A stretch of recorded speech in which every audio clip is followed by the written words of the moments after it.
Shush! It's time for The Shelf. Whangarei District Libraries Radio on Beagle Radio. Oh! Welcome to The Shelf, a radio show for Whangarei District Libraries on Beagle Radio 88.1. Welcome. Yeah, welcome everybody. You're with me, Glenn, and next to me is Andy here in the studio today. Yep, that's right. And we are librarians at Whangarei District Libraries. What is it that we do there? Let's remind everyone. Oh yeah, well I work in the outreach team, and so one of the things I do is drive the mobile library bus. Apart from that, I do a whole lot of other librarian stuff. What about you, Andy? I also do a few things. Once a month I do Lego Club. Usually I take part in it. I write book recommendations from our staff, and I put them on Facebook. So if our staff have a book they really love and want the public to know it, I make sure it's on Facebook with a photo. I do this podcast. That's right. Well, yeah. And, if you're listening, you're either listening on 88.1 or maybe you're tuning into our podcast on YouTube, which you can find if you search YouTube, search for Whangarei Libraries. That's right. And I thought we'd just discuss for a minute, what is a... I think we should talk about what are the reasons why we have a podcast.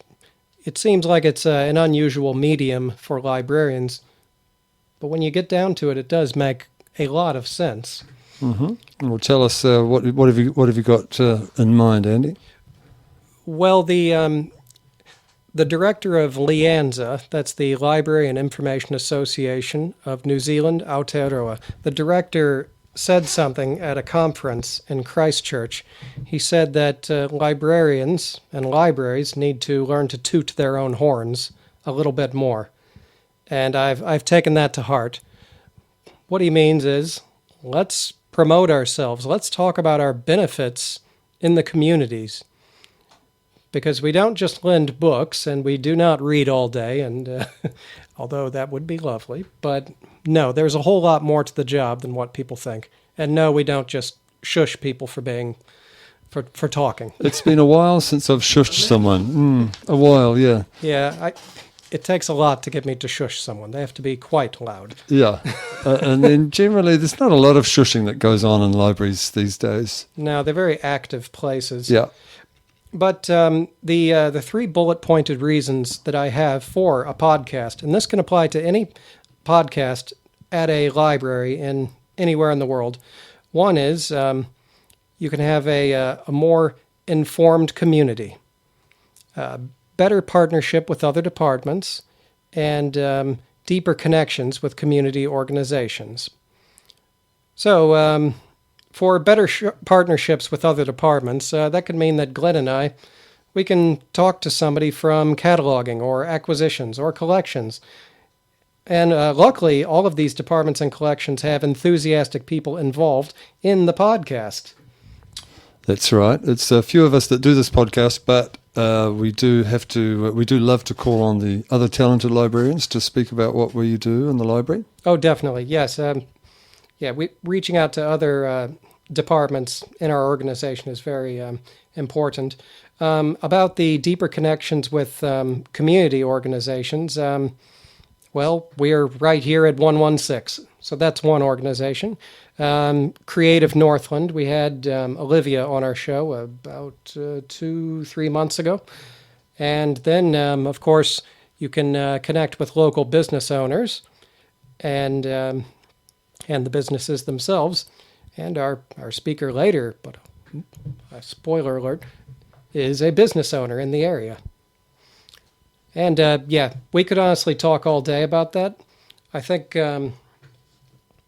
we could just continue this conversation another day because I have a very long list of reasons. Yeah, you do. That's great. And you're right, we do try and connect with other people. And today we are connecting with a special guest we have with us. It's just not the Andy and Glenn show today. We've got us Vaughan Gunson is with us today.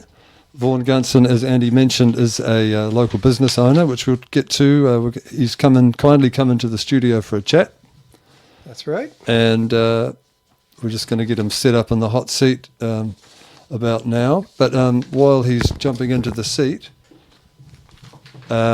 Vaughan is a writer of poetry, and that is kind of the primary reason we're in the studio with you. Thank you, Hey, Glenn. kia ora, Vaughan. How are you? Thank you. Thanks for inviting me on the show. Well, it's a pleasure. to Definitely have the you here. library is one of my favourite places in Whangarei. Is it now? Oh, absolutely. Fantastic. That's Great. good to hear.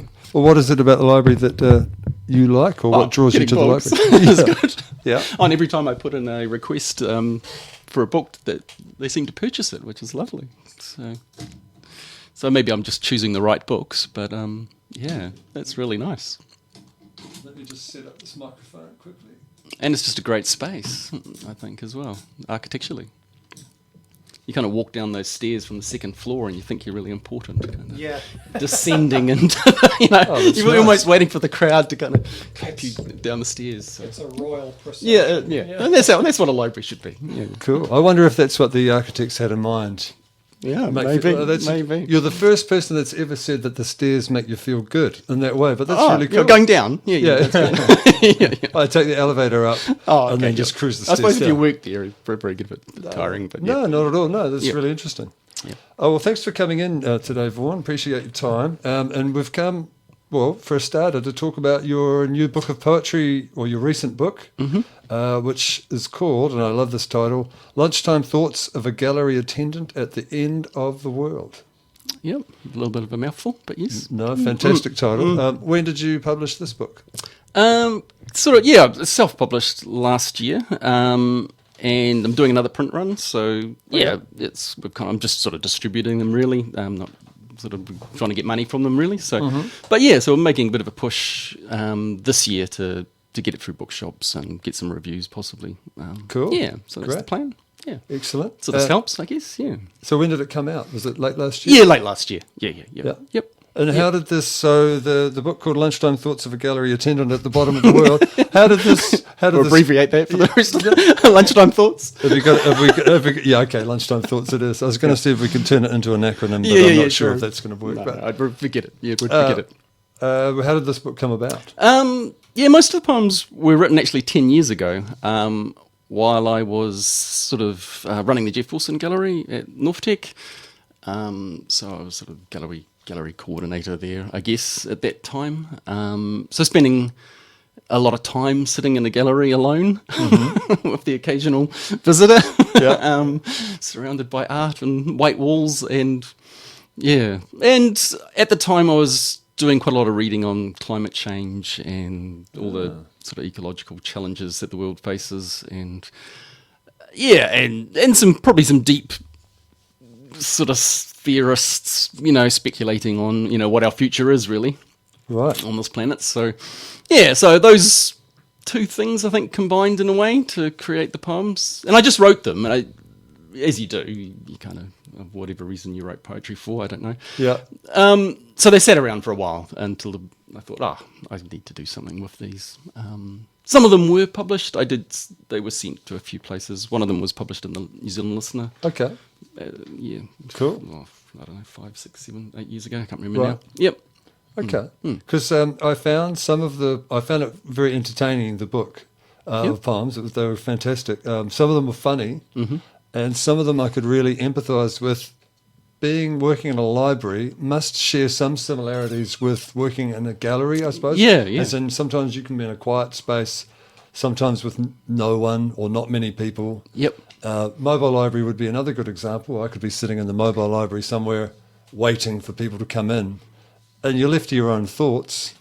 And is that what was happening to you during the day? Yeah, absolutely. You've got sort of, if you're sitting in a gallery often on your own for 7 hours, you either go mad or you get creative, I guess. So it was the two of those options, perhaps both combined. Fine line.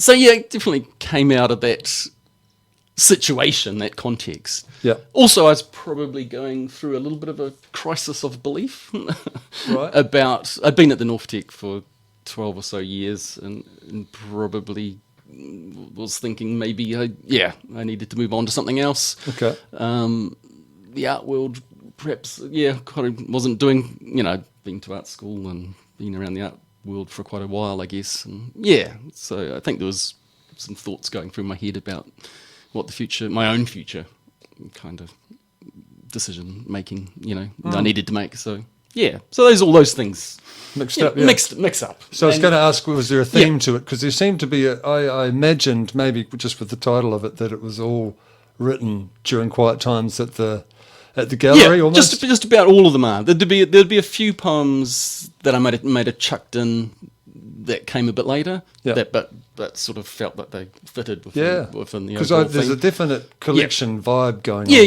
Yeah. And it's also it's probably not necessarily me all the time. I was conscious of the idea of a persona. Oh, okay. Yeah. So yes, though I've just talked about things that might have been going through my head. There's also a conscious effort to kind of go, okay, I'm this person in this gallery space, and I'm adopting a sort of persona, and speaking through that a little bit. So some of the poems are perhaps a little bit more cynical and pessimistic. Yeah, that side of my persona, I guess, or the created persona.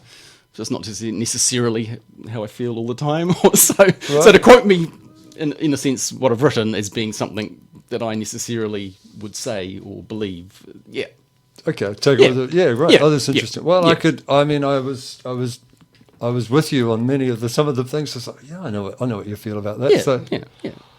What's the response been to the book? The people that have read it, which probably at this stage aren't too many, I guess, but it's been really positive. Yeah. So people have enjoyed it. I suppose you don't hear from the people that haven't.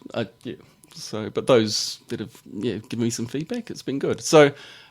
I haven't sent them out yet to places to get reviewed, so that's the project that I'm sort of starting now. So we'll get them sent out over the next month. Who do you send it to? Well, there's various poetry journals and poetry magazines. There's a few online ones. So anywhere where poetry is reviewed. Okay. So that matters, I guess, if people are going to read it.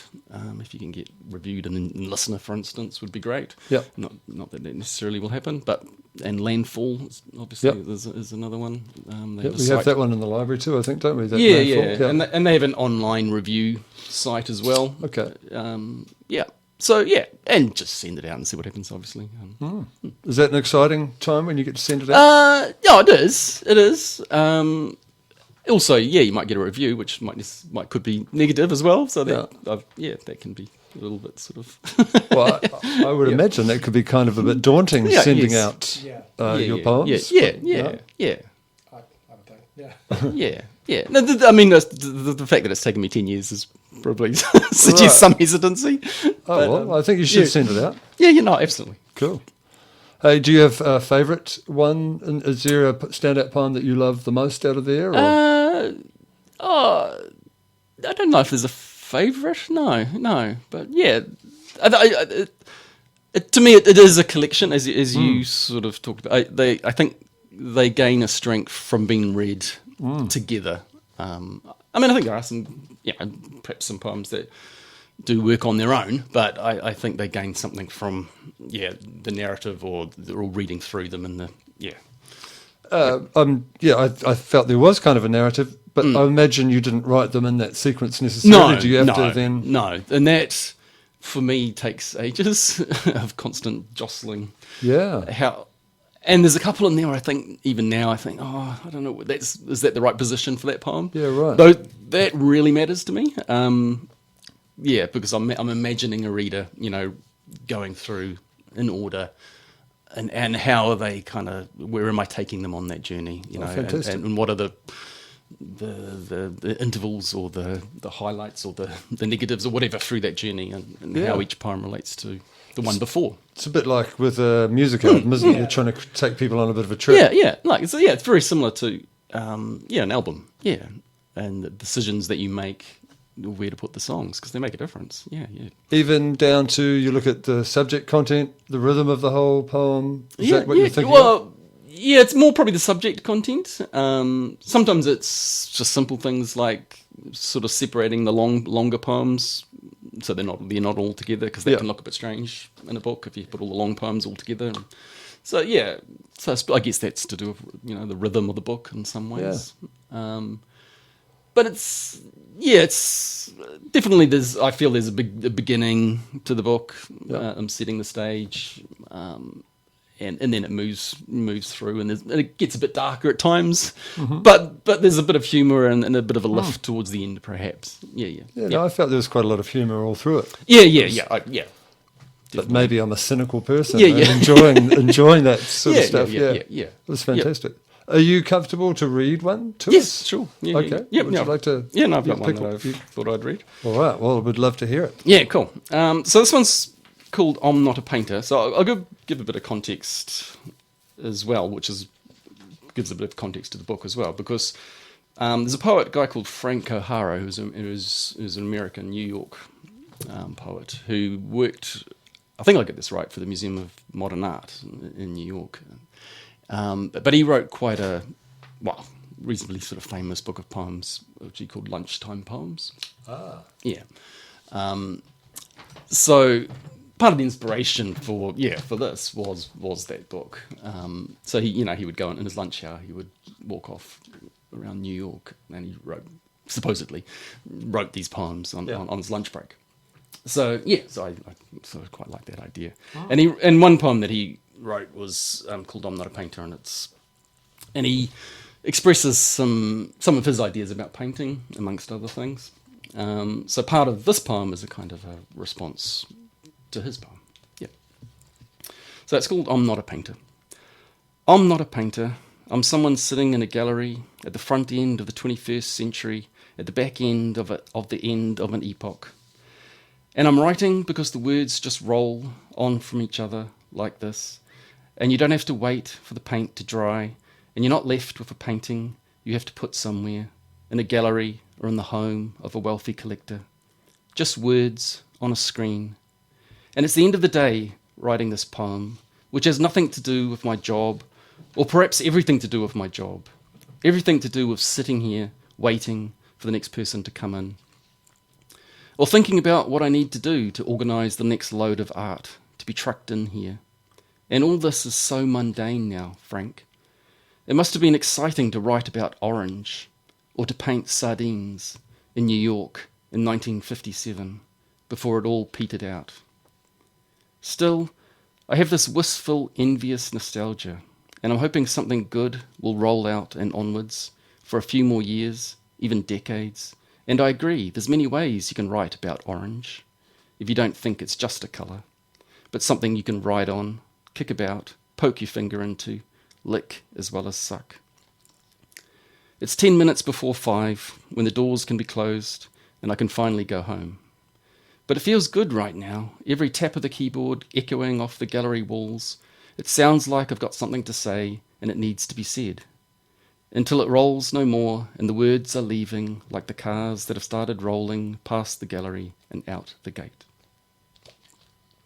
Fantastic. Love it. Yeah, well, you get a real sense, do you agree, Andy, about being in the gallery? Yeah, this is what I loved about your book of poems. Yeah. Yep. How many books of poetry have you written before? This will be the 4th, I guess, and then there's the compilation one as well, I guess. Yeah. So sort of 5 that I've been, involved with. So yep. So one of the other ones we've got here, and we know about these partly because they were in the library. Oh, Definitely this one. It's another collection of yours. Have they ever gone out? We could find out No, for you. no, I don't want to know. Well, we won't tell you then. We'll look, but we won't tell you. Yeah. This one called "This Hill," all it's about is lifting it to a higher level. That's a nice one. Yeah. And this other cool one, which was what would you call that when a group of you come together? I don't know. Yeah, I used the word compilation, but I'm gonna not say sure that sounds right. But an ensemble cast of poets. Yeah. So that's 7 Whangarei poets, or 7 poets that were based in Whangarei for a time. Yeah. And we definitely have this one in the library too. This is "Take Flight," a poetry collection. That's fairly recent, isn't it? Is that? 2020. Yeah. 3 years ago. Yeah.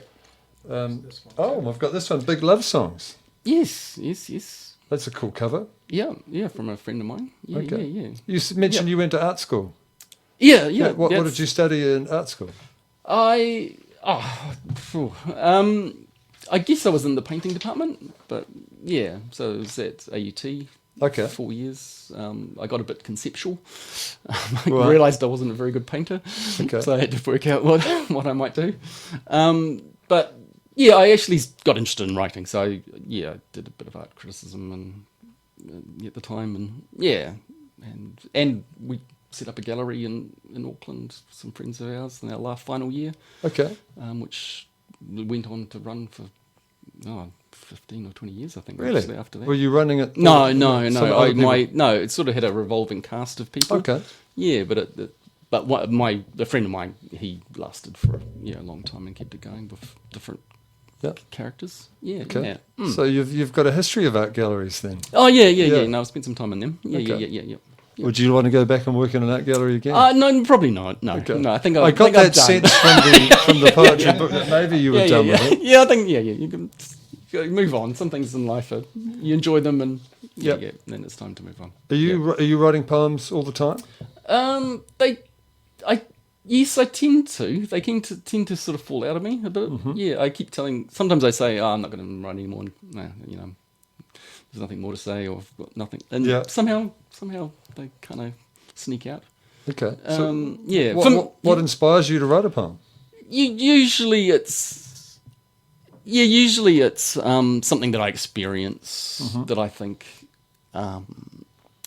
is moving to me in some way. Yep. Yeah, or something connects in an odd way and you think, oh, okay. So I mean, that, for instance, the other day I was just walking the dog, and it's one of the things. It's probably an easy thing to do, but sometimes it's just hard at the end of the day when you've had a hard day and working to get out the door and walk the dog. But it was after rain, so this time it was after it had rained, and the sky and the landscape just had this sort of freshness to it. And then I'd just done the dishes, so I kind of made this connection between the world outside and me walking the dog and the dishes. So to me, I sort of combined these two things. Right. And so I used some of the language of doing the dishes to what I was experiencing walking the dog and the Hikarangi sort of landscape. So that kind of thought probably just sort of came to me, and then I went home and thought, that's probably worth exploring. Yeah. Right. And so what's your process from there? Like, you write down your initial poem that you might come up with, and then do you revise and edit? Yeah, sure. So sometimes for me, I like to kind of just let it sit in my mind for a little while. So it's not. Sometimes I'll just go straight to it, but other times sometimes I don't want to sneak up on it too much. I want I don't know, because the moment's there, that there's something there, but you're also kind of a little bit apprehensive about you're going to spoil the moment, and you're going to lose it, whatever it is that's gone through your head. Because I don't. When I sit down to write something, I don't know what's going to come out necessarily, right. but I can feel that there's something there that's, if I start typing words out, that something will happen. But so for me, I'm not. All my poems are written quick. I can't. Yeah, I'm not one of those people that can plan a poem. Like, I couldn't write a great big long rhyming poem to save myself, because I'd just get bored and it just wouldn't interest me. Most of my poems are a moment. Yeah, that come from a moment of experience and then translated into a moment of writing. So there will be some revision, but it'll be most of the time the poem is kind of pretty complete within a pretty short amount of time, and then there'll just be if might be a few phrases that I could do better than that, so I could possibly change those, but that's generally the process. But having said that, I do sit on them for a long time after that to see how I feel about them, because it takes me a while to decide if they're any good. Yeah, and that could be years. What's your success rate? Do you discard a lot? Yes. Yeah. Yeah. So a lot never see the light of day. And how would you know it's a good one? Oh, true. Yeah. No. How do you decide it's a good one? If it's just somehow still resonates with me, I guess, in some way. So I'm not necessarily relying on anyone else reading it. It's just my own judgment of it, I guess. If there's something there that I feel is worthwhile. Yeah. I mean, I'm not a complex writer, and by any means. So, and that's not what I'm interested in, really. Yeah. I do, I don't want to communicate with poetry academics or, that's just not me. Yeah. So, so I'd like something that's reasonably simple, but has some depth to it, so that the sort of subtleties maybe reveal themselves a little bit later. So on the surface, you might think, oh, that's quite a simple poem. That's quite accessible. I can get something out of that. I can relate to it. But for me, if it's a good poem, there might just be some little subtleties in the language that you might go back to and think, okay, that's kind of interesting. But not in a sort of a whiz-bang kind of a way. Definitely not one of those writers. Yeah. So let's say you've got your collection of poems together and you want to publish it. Yep. Or put it out in the world. Yep. What's your? Is there one thing, or is there multiple things you can do? Well, you can send them off to all the different poetry journals and online sites in New Zealand and around the world. I guess I don't do enough of that. I'm not sure quite why.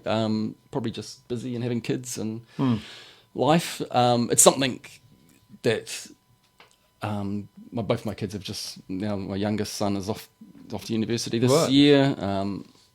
For some reason, that feels like I've got more headspace to maybe do some of the things I should do to maybe promote the poems and get them out there a little bit more. So that is definitely kind of the plan. So, I mean, the Lunchtime Thoughts is just self-published because it is a small book, I guess. And it's easy enough to do. And I like the process of designing the book and doing that all myself. I'm not very good at letting other people do stuff. So you did that all yourself through some online website, I presume, or something? It's just... Or did you just get a local printer to do it? Or? There's a place in Christchurch that I've used. Yeah, so the other Take Flight one there was done there. Right. This Hill, that was actually published by Steele Roberts in Wellington, so that was actually done by them. So... Harder to let your baby go into someone else's hands, I think I'm probably like a bit of a control freak in that regard. Yeah. All the best people are control freaks. Okay. Fair enough. Yeah. I mean, some people might presumably go out and you've got a new poem and go and perform it, but you mentioned when I spoke to you earlier that that's not really your thing? I do prefer poetry on the page. It's how I enjoy poetry. Sometimes, I don't mind listening to, obviously, people read their poems. Often I'm just not quick enough to really get it when someone's reading it. It's kind of sort of washes over you quite quickly. Whereas I feel like if I'm going to get something out of a poem, I kind of do need to see it on the page and see a bit more of the subtlety or the detail. So that's a personal thing. Also, I think when someone reads a poem, you're inescapably confronted with a living, breathing, real person who you might know or for some reason don't, their charm doesn't work on you, or you just, you see, there's a whole lot of things going on when you see a real person read a poem that I don't think you necessarily get when you read a poem in a book. There's not a physical relationship with that person. So I quite like that distance. Whereas for me, someone reading a poem, there's very much a person there. Or even the poem you read, I realised the voice inside my head from reading that poem is slightly different to your voice. So absolutely. It takes on straight away a different So, interpretation. Exactly. So someone reading a poem, and even if it's the author, is loading that poem in a way that the reader might not necessarily load it. So. I'm going to just hand the mic over to you, Andy. Oh, thanks. So this is slightly related, but I'm one of those people when I read poetry or hear it spoken, I sometimes have a little trouble comprehending it. Yeah. And I'm sure I'm not the only one, but I loved your description of poetry as sometimes being a moment in time. at open mic night once back at uni, a guy described poetry or song lyrics as like a picture, and I've taken that to heart. But I was wondering if you had any advice for other poetry readers on comprehending poetry, something that might help them. First thing I would say is just read what you like. Yes. Yeah, or I don't think there's so much poetry out there that I don't think you necessarily need to labour at something. I mean, maybe there's things to be gained, I guess, from reading some of the classic poems and trying to figure them out. But advice. I mean, some people read them out loud. So that's not personally something necessary that I've done too much of. I guess what works for me is just being in the right frame of mind to open yourself up to the poem. So for me, that would be finding a nice space. Like spaces, when I read, the space that I read in is often important. I mean, I love going to a cafe and reading a book. I mean, I think it's just something, I don't know why you're sort of reading in public, which seems like an odd thing to do, but I just find it a lovely space to read and write, to be honest. Time and place is important. Yeah. But also just, I think, around the home, for me, it's a Sunday morning when the sun's out early and... I think, if to answer the question, it would be creating the right moment and the right space to read the poem. Okay. I think would be, for me, probably the most important thing. When I was an English student, sometimes it was a struggle for me to, I've got a highlighter and a pen, and I have to begrudgingly say what an Emily Dickinson poem means. And sometimes I think, is it so simple to just say, what does this actually mean beyond what it says? I don't know, because I haven't done that kind of study with poems. So I haven't been, I suppose I did some at school, yes, but not too much. So for me, poetry is definitely something that's non-academic, and no one's sort of...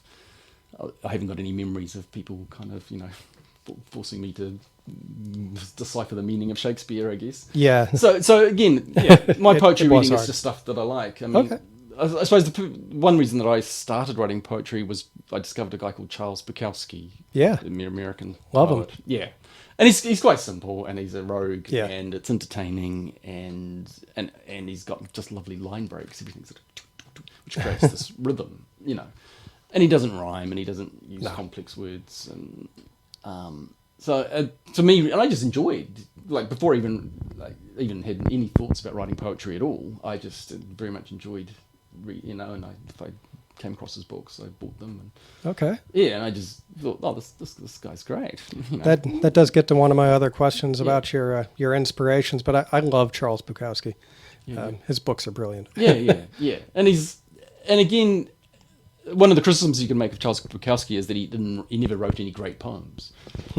but he how I would read him is a sequence of, I almost read him like a novel. You just sit down and you just read all these poems, and there's all these experiences. And yes, there's probably not a great poem there. But the overall impact or the overall effect, I think, is quite profound in terms of what he was saying. Yeah. And just I found just an enjoyable experience. So I know he's not, some poets would, probably would look down at him perhaps a little bit, I think. Perhaps. Who are doing a different type of poetry, and that's fine. But I think he's been quite influential on inspiring, some people to put, their thoughts on a page. It's very modern. That's how I found his poetry. Like I said, sometimes I struggle reading poetry, but I read his and I thought, okay, this is not Samuel Coleridge. This is exactly accessible. And it's the language, you could argue, of the 20th century. Or, yes, I know we're in the 21st century now, but I know what you're saying. It's Coleridge was writing for his time, obviously, and Rhyme of the Ancient Mariner is pretty brilliant. But but some of those poems can be difficult to read, but maybe a lot of the difficulty is just the context, the historical gap that we now have with those poems. Yeah.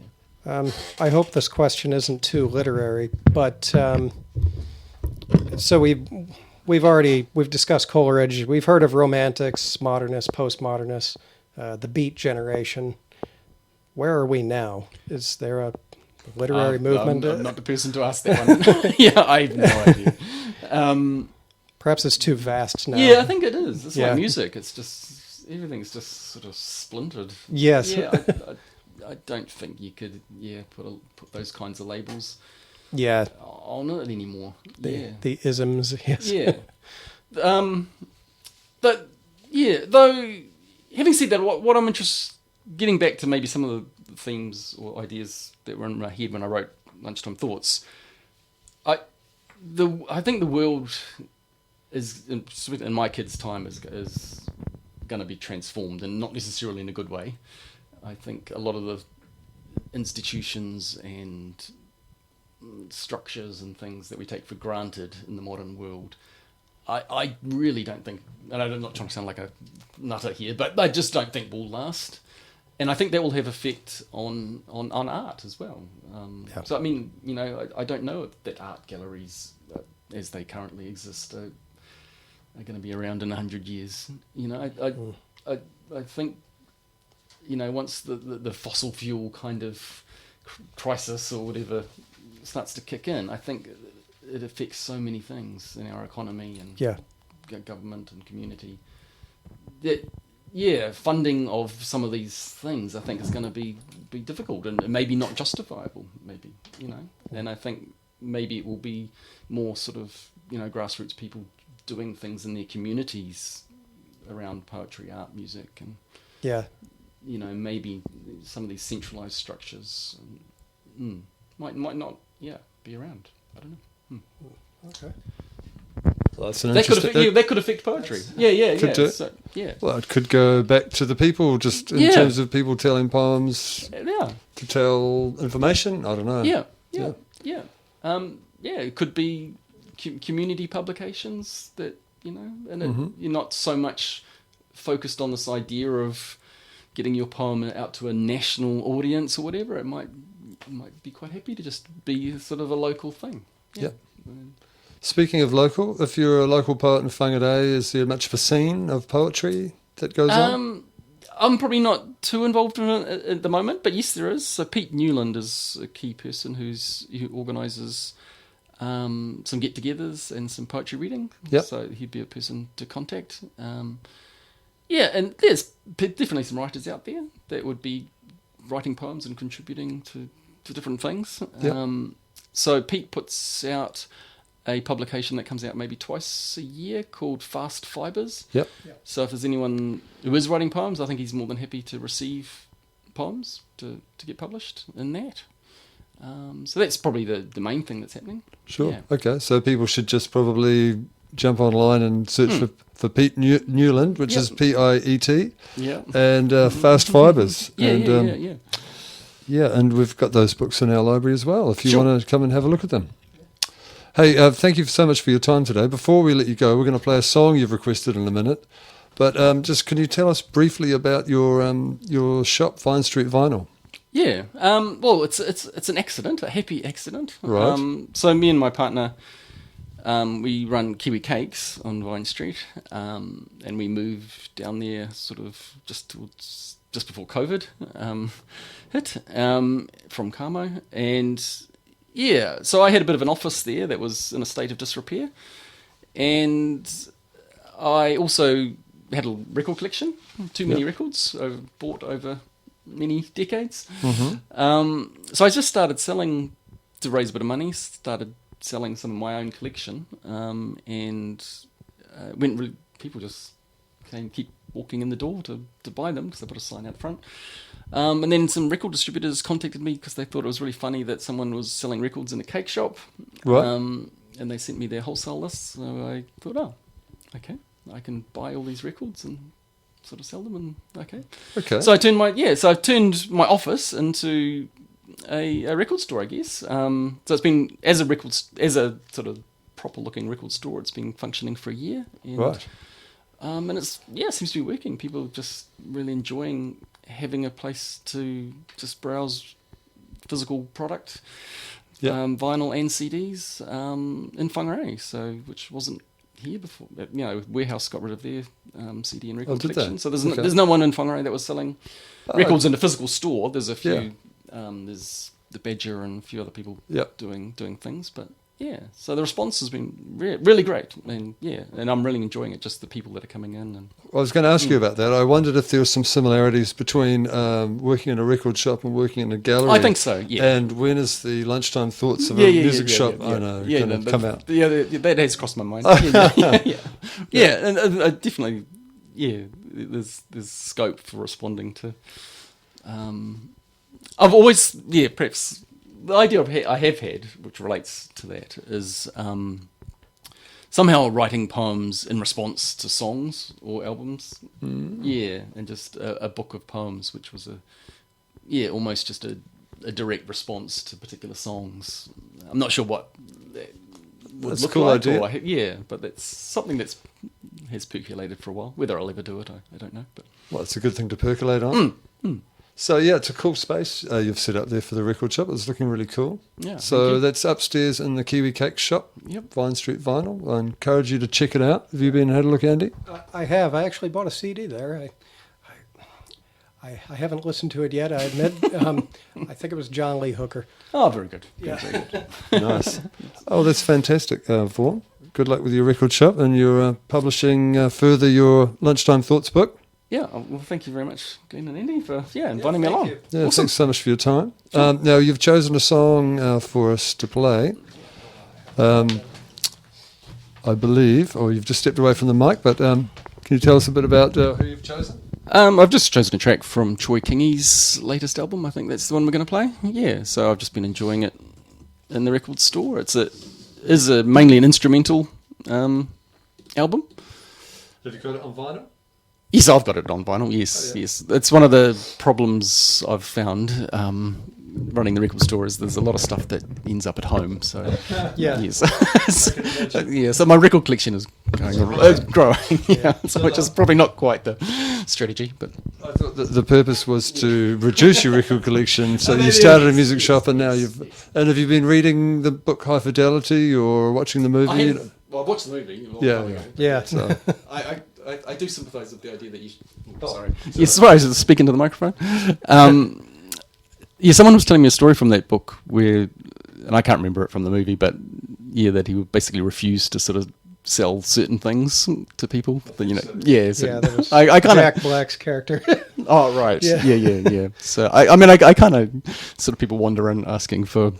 I won't mention any artist just in case I offend, but you think, roll your eyes and say no, or wearily trudge out to the CDs and see if I've got it. Yeah. Well, fantastic. Well, thank you again. Yeah, thank you so much. Awesome. Cool. Thank you. All right, so this is Troy Kingi with a new song called Bastard.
And welcome back to the shelf.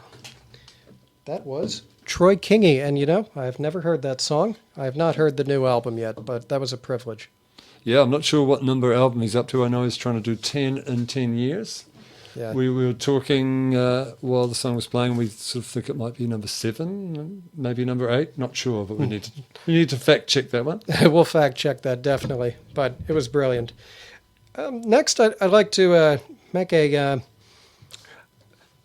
kind of special segment here for St. Patrick's Day, which is going to be on the 17th, as usual, and that is on Sunday. Sunday will be St. Patrick's Day. This Sunday, St. Patrick's Day, okay. Yes. And the reason I want to talk about this is because I actually love this holiday. I like what it has come to represent. By its name, it is a Catholic holiday, but I think in America it has become quite a special secular holiday, more of a celebration of the Irish impact the impact that Irish people have had in the Americas. And I know people like to tease Americans for saying, "I'm Irish," with an American accent. Do they? Okay. Well, I wasn't aware of that. I've never teased you for that, Andy. Well, there is a reason that we are quite proud of this.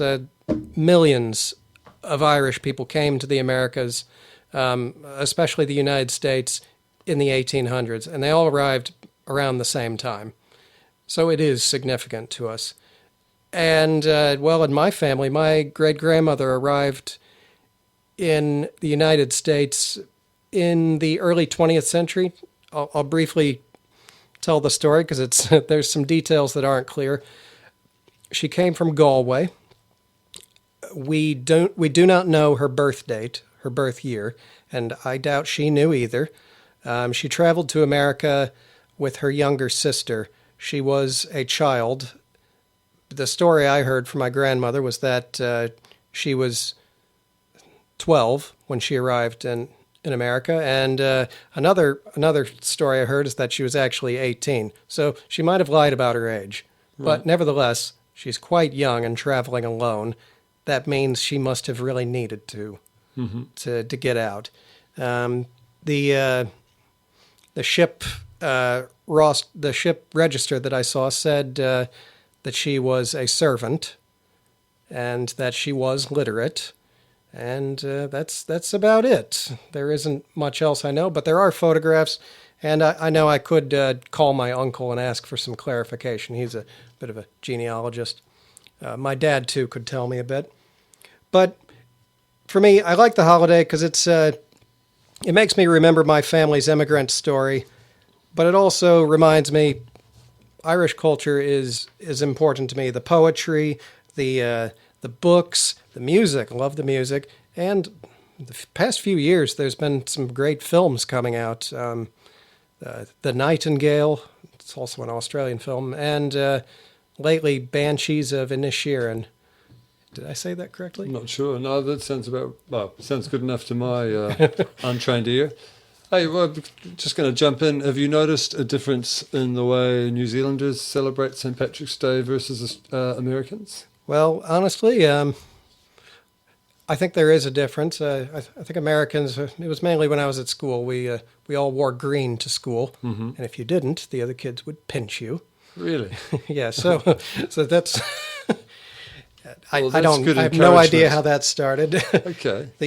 I think adults in America, mostly younger, like to go out drinking, and frankly, I think that's the same here too, right? Yeah, I guess I don't go out anymore. Okay.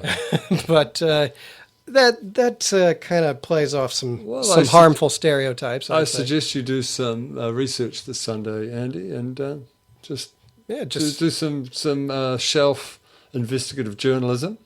Yeah. And go out yourself and see what's happening on St. Patrick's Day. Yeah, maybe have a pint. Yeah. Yeah, see what others are doing.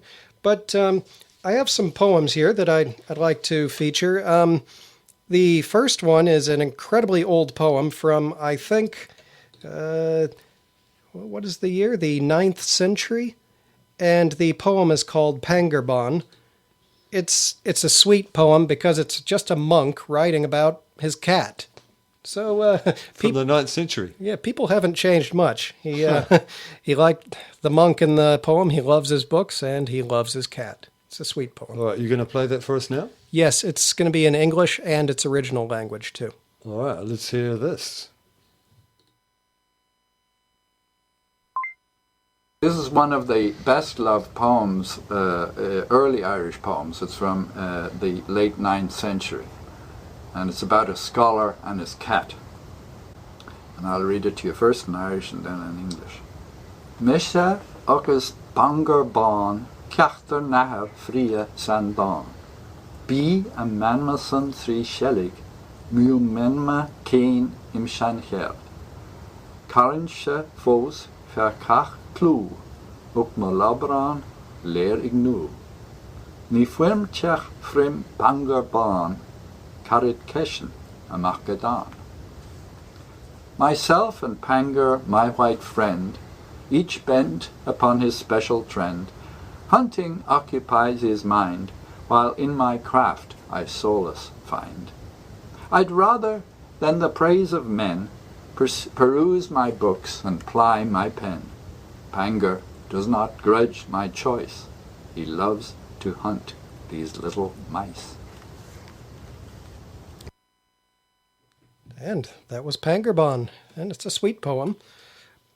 There was another poem I wanted to read, but I'll have to skip it. But it's called Wearing of the Green. Both that and Pangerbon I found in the Penguin Book of Irish Poetry, which is in our collection.